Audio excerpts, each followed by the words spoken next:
Chapter 1. The Coming of the Long Night.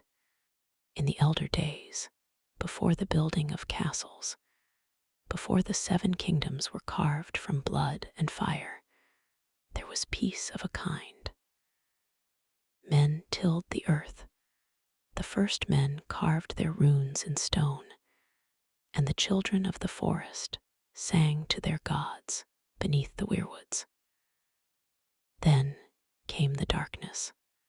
The sun grew dim, the stars seemed to vanish, and winter descended with a cruelty unknown before or since. Crops failed, beasts perished, rivers froze to iron. This was the long night, when day itself fled the world, and men huddled in despair. From the farthest north came the others, creatures tall and gaunt, with eyes of pale sapphire and voices like cracking ice. They were not men, nor were they quite of the earth. Their presence brought deathly cold, their touch left frostbite on flesh, and wherever they passed, the dead stirred to rise again. These risen corpses, whites, became their endless soldiers, tireless and unfeeling. Armies of the dead marched beside the others, laying waste to villages and halls. Those who fell in battle rose again by dawn, turned against kin and friend. Humanity teetered upon the edge of extinction. Chapter 2. The War for the Dawn.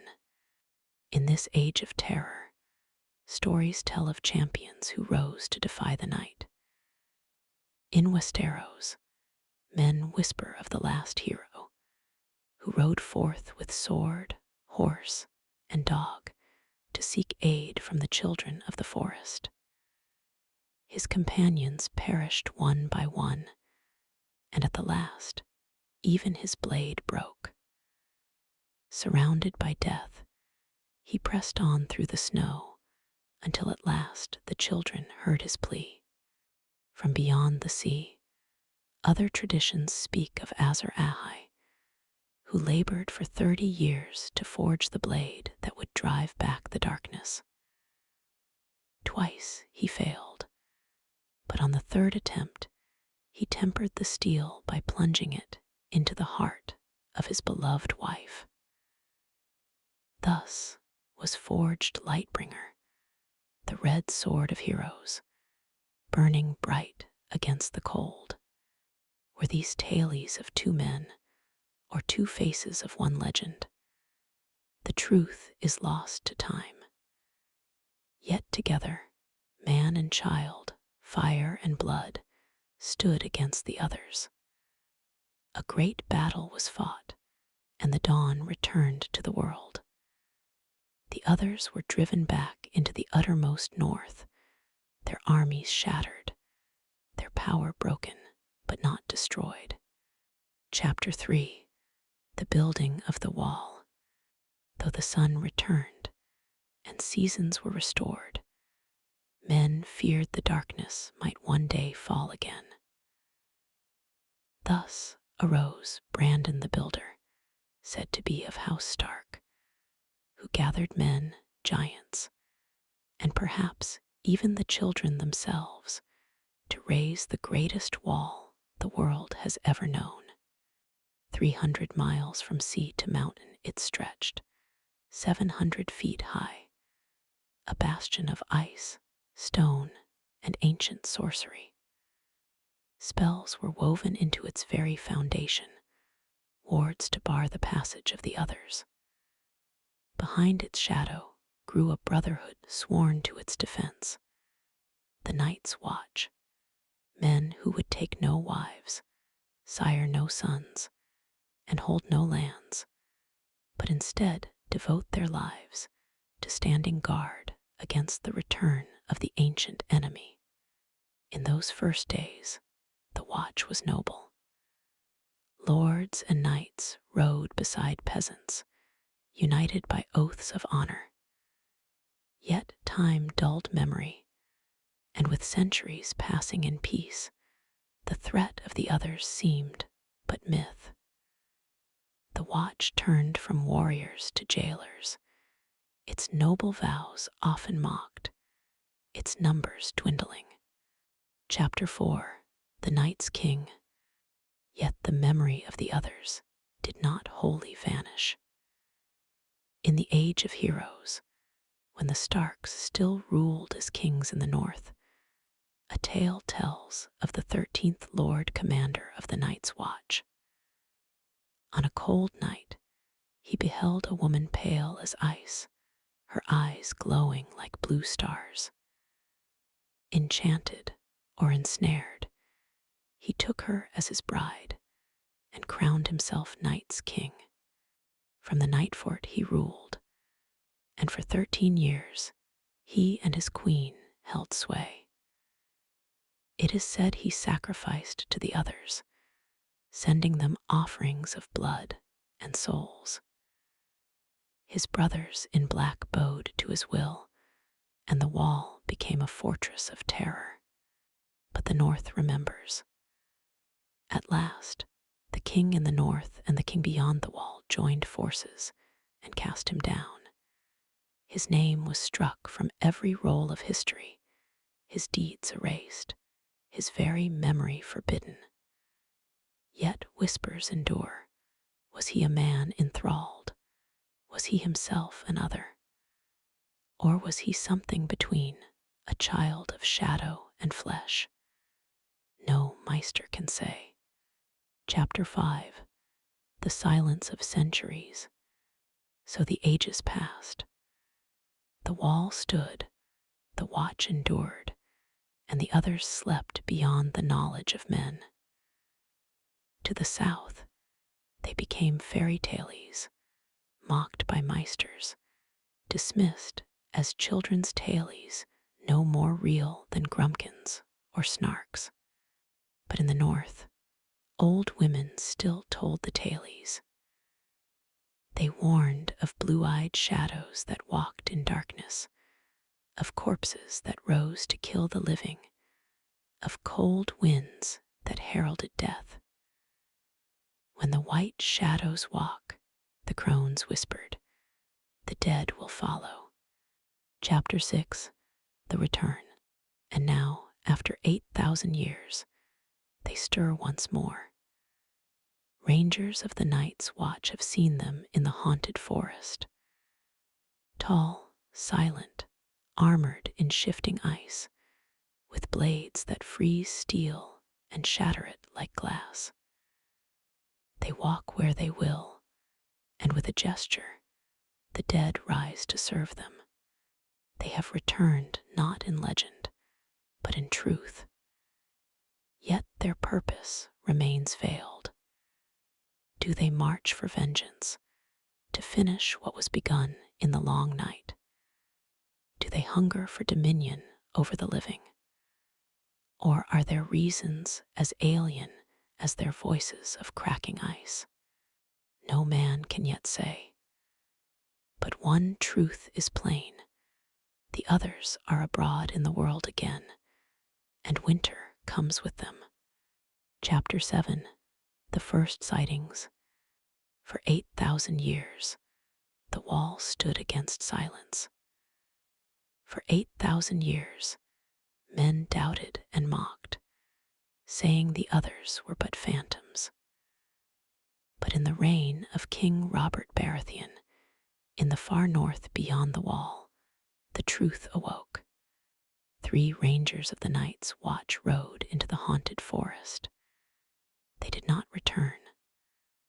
Later, a lone survivor wild with fear spoke of pale shapes that moved soundlessly through the trees, their blades cutting like cold glass. Sir Waymar Royce, the youngest of the rangers, had faced them. His steel shattered in his hand. His blood froze upon the snow.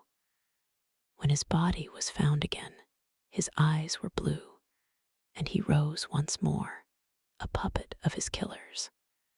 The tailies the watch had long dismissed were no longer tailies. The others had returned. Chapter 8. The dead do not rest. In the long nights that followed, corpses within the wall itself began to stir.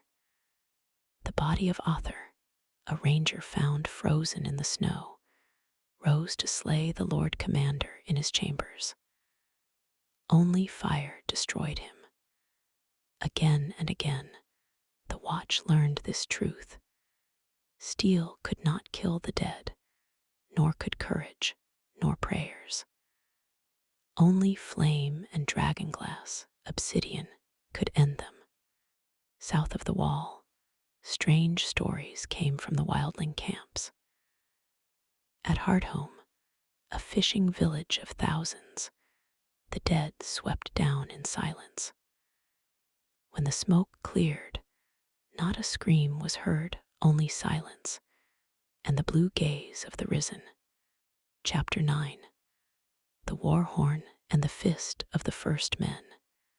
At the fist of the first men, where the watch made camp amidst ancient ruins, the snow began to fall heavier, the nights darker. Strange horns echoed across the forest. Then came the dead. Whites by the hundreds fell upon the watch in silence, climbing the hill, heedless of sword or spear. Torches burned, but fire could not hold back the tide forever. Some whispered, the others watched from the tree line, commanding their army like pale generals. When dawn broke, the watch was shattered, and the road south lay open. Chapter 10. The wildling host and the gathering storm. To the north, Mance Raider, the king beyond the wall, sought to lead his people south, not from greed or conquest, but from fear. For beyond the wall, he had seen the truth. The woods and hills were emptying, villages fallen silent, and blue-eyed corpses wandering where once men lived. Men of the watch called the wildlings raiders and thieves, but Mance knew a greater terror marched behind him. The dead are coming, he said, and they cannot be stopped. Chapter 11. The frost spreads. As word spread, ravens carried dire warnings to the 7 kingdoms. Few believed. In King's Landing, lords squabbled over thrones and crowns, blind to the true war rising in the north. Even among the watch, some clung to disbelief until they saw with their own eyes. One truth became plain. The others were no longer content to wait in silence. They pushed southward, their numbers swelling with every man, woman, and child they slew. Every death was fuel for their army. Every battle lost swelled their ranks. Chapter 12. The edge of darkness. Now the realm stands at a precipice. The others have returned in force, their blades of cold, shattering steel, their silent ranks of whites, advancing with tireless hunger. They do not rest, they do not tire, they do not break. Their motives remain shrouded, alien to men, but their path is plain, southward, ever southward. The wall still stands, but for how long? And if it falls, what then? The night's watch was founded to guard against this very hour, yet its numbers are few, its honor worn thin. Once more, winter has come, and with it the white shadows of death. The long night may rise again, unless heroes can be found to turn back the cold. Chapter 13. The Songs of Prophecy. When the long night ended, and the others were driven into shadow. Men swore it would never come again. But songs endure, and in every corner of the world, seers and sages whispered of a darkness yet to rise. The priests of Arlor, the Lord of Light, speak of Azor Ahai reborn, the warrior who will wield a burning sword and drive back the night. They say he will be born amidst salt and smoke, and when the stars bleed, he shall return to wake dragons from stone. In Westeros, prophecy names the prince that was promised, a savior of the blood of the dragon, born beneath a bleeding star, to stand against the darkness when it comes again. The children of the forest, too, in whispers, spoke of champions yet to come. Old Nan said it plain, when the white shadows walk, the rest will follow. But there is always a Stark in Winterfell. There must be. Chapter 14. The Bleeding Star.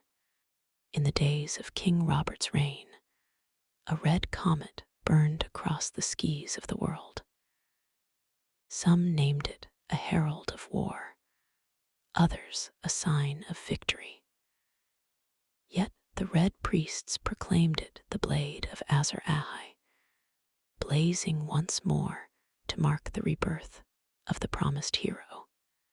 Who that hero may be, no man can yet say. Some claim Stannis Baratheon, with a sword burning in the flames. Others look to Daenerys Targaryen, who hatched dragons from stone amidst salt tears and smoke of fire. Some whisper of Jon Snow, a bastard of the north, whose fate seems tied to both ice and fire. But prophecy is a treacherous thing, and the truth often wears many masks. Chapter 15. The Weapons of the Dawn. Against the others, only certain arms avail. Dragonglass, black as night, pierces their cold flesh. Valyrian steel, forged with spells and dragonfire, can shatter them into shards of ice. Fire consumes their servants, though it cannot always hold them back. Dragons, too, are spoken of as the foe of darkness, for flame and heat are their nature. Should the others march in truth, some say only fire made flesh can hope to stand against them. The wall itself is more than ice. Its wards, woven by ancient sorcery, hold back the others even now. But should those wards fail, should the wall fall, nothing would remain between the living and the endless night. Chapter 16. The Age of Heroes Reborn. So the world stands at a threshold. The others have risen, their armies swelling in the cold wastes, their blades sharper than fear, their silence heavier than death. But so too rise whispers of heroes. A bastard in the north who rose to Lord Commander, slain and perhaps reborn. A dragon queen in the east, mother of fire made flesh. A king who clings to prophecy like a sword in the dark. Who among them is truth and who illusion? Meisters scoff, yet the faithful burn for answers. What is certain is this: as it was in the elder days, so shall it be again. The long night falls upon the world, and the war for the dawn must be fought anew. Chapter 17. The Dawn Yet to Break. The Chronicles end not with certainty, but with foreboding. The dead rise in silence, the wall trembles, the winds grow colder. All Westeros squabbles over crowns and thrones, while the true enemy gathers beyond the snow. The others have returned. They do not sleep. They do not rest. They do not forgive. And until the promised hero stands forth, mankind waits upon the edge of night, trembling before the cold.